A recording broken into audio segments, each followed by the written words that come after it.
ನಮಸ್ಕಾರ ಸ್ನೇಹಿತರೆ. ಲಂಕಾ ವಿರುದ್ಧದ ಮೊದಲ ಏಕದಿನ ಪಂದ್ಯದಲ್ಲಿ ಆರ್ಭಟಿಸಿದರು ರೋಹಿತ್ ಶರ್ಮಾ. ಯಾರು ನಿರ್ಮಿಸಲಾಗದ ವಿಶ್ವ ದಾಖಲೆ ಬರೆದರು ರೋಹಿತ್. ಹಾಗಾದರೆ ಸುದ್ದಿಯ ಸಂಪೂರ್ಣ ಮಾಹಿತಿ ಏನು ಎಂಬುದನ್ನ ಇವತ್ತಿನ ಈ ಒಂದು ವಿಡಿಯೋದಲ್ಲಿ ತಿಳಿಸ್ಕೊಡ್ತಾ ಹೋಗ್ತೀನಿ. ಆದ್ದರಿಂದ ದಯವಿಟ್ಟು ಈ ವಿಡಿಯೋವನ್ನ ಕೊನೆವರೆಗೂ ನೋಡಿ. ಆದರೆ ಅದಕ್ಕಿಂತಲೂ ಮುನ್ನ ನೀವು ಕೂಡ ಟೀಮ್ ಇಂಡಿಯಾದ ಹಿಟ್ ಮ್ಯಾನ್ ಖ್ಯಾತಿಯ ರೋಹಿತ್ ಶರ್ಮಾರವರ ಅಭಿಮಾನಿಗಳಾಗಿ ಈ ವಿಡಿಯೋವನ್ನ ನೋಡುತ್ತಿದ್ದರೆ ತಪ್ಪದೆ ಈ ಕೂಡಲೇ ಈ ವಿಡಿಯೋಗೊಂದು ಲೈಕ್ ಮಾಡಿ. ಹೌದು ಸ್ನೇಹಿತರೆ, T20 ವಿಶ್ವಕಪ್ ನಲ್ಲಿ ಭಾರತವನ್ನ ಚಾಂಪಿಯನ್ ಮಾಡಿದ ನಾಯಕ ರೋಹಿತ್ ಶರ್ಮಾ ಇದೀಗ ಏಕದಿನ ಕ್ರಿಕೆಟ್ ನಲ್ಲಿಯೂ ಕೂಡ ತನ್ನ ಸ್ಫೋಟಕ ಆಟದ ಮೂಲಕ ವಿಶ್ವ ದಾಖಲೆಗಳನ್ನ ನಿರ್ಮಿಸುತ್ತಿದ್ದಾರೆ. ಪ್ರಸ್ತುತ ಶ್ರೀಲಂಕಾ ವಿರುದ್ಧ ನಡೆಯುತ್ತಿರುವ ಮೊದಲ ಏಕದಿನ ಪಂದ್ಯದಲ್ಲಿ ಹಿಟ್ ಮ್ಯಾನ್ ಈ ವಿಶೇಷ ಸಾಧನೆ ಮಾಡಿ ವಿಶ್ವದ ನಂಬರ್ 1 ನಾಯಕ ಎನಿಸಿಕೊಂಡಿದ್ದಾರೆ ಸ್ನೇಹಿತರೆ.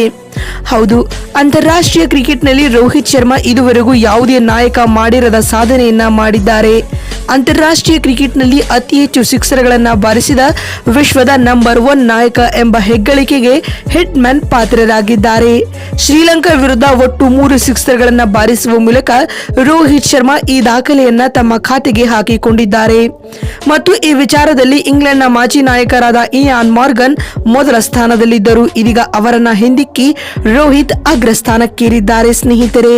ಇನ್ನು ನಾವು ಎಲ್ಲ 3 ಸ್ವರೂಪಗಳಲ್ಲಿ ಅಂದ್ರೆ ಟೆಸ್ಟ್, ODI ಮತ್ತು T20ಯಲ್ಲಿ ಅತಿ ಹೆಚ್ಚು ಸಿಕ್ಸ್ ಬಾರಿಸಿದ ಬ್ಯಾಟರ್ಗಳ ಬಗ್ಗೆ ನೋಡುವುದಾದರೆ ಈ ಪಟ್ಟಿಯಲ್ಲಿ ರೋಹಿತ್ ಶರ್ಮಾ ನಂಬರ್ 1 ಸ್ಥಾನದಲ್ಲಿದ್ದಾರೆ ಸ್ನೇಹಿತರೆ. ರೋಹಿತ್ ಶರ್ಮಾ ತಮ್ಮ ಅಂತಾರಾಷ್ಟ್ರೀಯ ವೃತ್ತಿ ಜೀವನದಲ್ಲಿ ಇದುವರೆಗೂ 612 ಸಿಕ್ಸರ್ಗಳನ್ನ ಬಾರಿಸಿದ್ದಾರೆ. ರೋಹಿತ್ ನಂತರದ ಸ್ಥಾನದಲ್ಲಿ ಕ್ರಿಸ್ ಗೇಲ್ ಮತ್ತು ಶಾಹಿದ್ ಆಫ್ರಿದಿ ಇದ್ದಾರೆ ಬಂಧುಗಳೇ.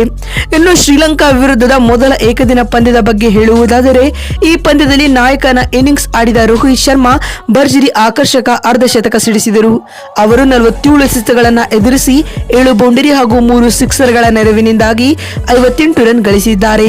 ಮತ್ತು 15ನೇ ಓವರ್ನಲ್ಲಿ ದುನೀತ್ ವೆಲಾಲಗೇರವರ ಎಸೆತದಲ್ಲಿ ರೋಹಿತ್ LBW ಆಗಿ ಪೆವಿಲಿಯನ್ ಸೇರಿಕೊಂಡರು ಸ್ನೇಹಿತರೆ. ಇದರೊಂದಿಗೆ T20 ವಿಶ್ವಕಪ್ ಮುಕ್ತಾಯದ ಬಳಿಕ ಮೊದಲ ಬಾರಿಗೆ ಮೈದಾನದಲ್ಲಿ ಕಾಣಿಸಿಕೊಂಡಿದ್ದ ರೋಹಿತ್ ಶರ್ಮಾ ಅಭಿಮಾನಿಗಳನ್ನ ರಂಜಿಸುವಲ್ಲಿ ಯಶಸ್ವಿಯಾಗಿದ್ದಾರೆ ಸ್ನೇಹಿತರೆ. ಮತ್ತು ಈ ಪಂದ್ಯದಲ್ಲಿ ಆಕರ್ಷಕ ಅರ್ಧಶತಕ ಬಾರಿಸುವುದರೊಂದಿಗೆ ಓಪನರ್ ಆಗಿ 15,000 ರನ್ ಕಲೆ ಹಾಕಿದ ಮೊದಲ ಆಟಗಾರ ಎಂಬ ಹೆಗ್ಗಳಿಕೆಗೂ ಹಿಟ್ ಮ್ಯಾನ್ ಪಾತ್ರರಾಗಿದ್ದಾರೆ. ಮತ್ತು ಈ ಪಂದ್ಯದಲ್ಲಿ 7 ಬೌಂಡರಿಗಳನ್ನ ಬಾರಿಸುವ ಮೂಲಕ ಅಂತಾರಾಷ್ಟ್ರೀಯ ಕ್ರಿಕೆಟ್ ನಲ್ಲಿ 1500 4ಗಳನ್ನ ಬಾರಿಸಿದ ವಿಶ್ವದ ಮೊದಲ ಆಟಗಾರ ಎಂಬ ಹೆಗ್ಗಳಿಕೆಗೂ ಹಿಟ್ ಮ್ಯಾನ್ ಪಾತ್ರರಾಗಿದ್ದಾರೆ.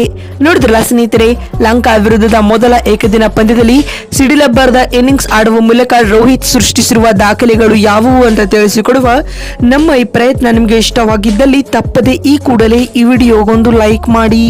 ಮತ್ತೊಂದು ವಿಡಿಯೋದಲ್ಲಿ ಸಿಗ್ತೀನಿ. ಅಲ್ಲಿವರೆಗೂ ನಮಸ್ಕಾರ, ಧನ್ಯವಾದಗಳು ಸ್ನೇಹಿತರೆ.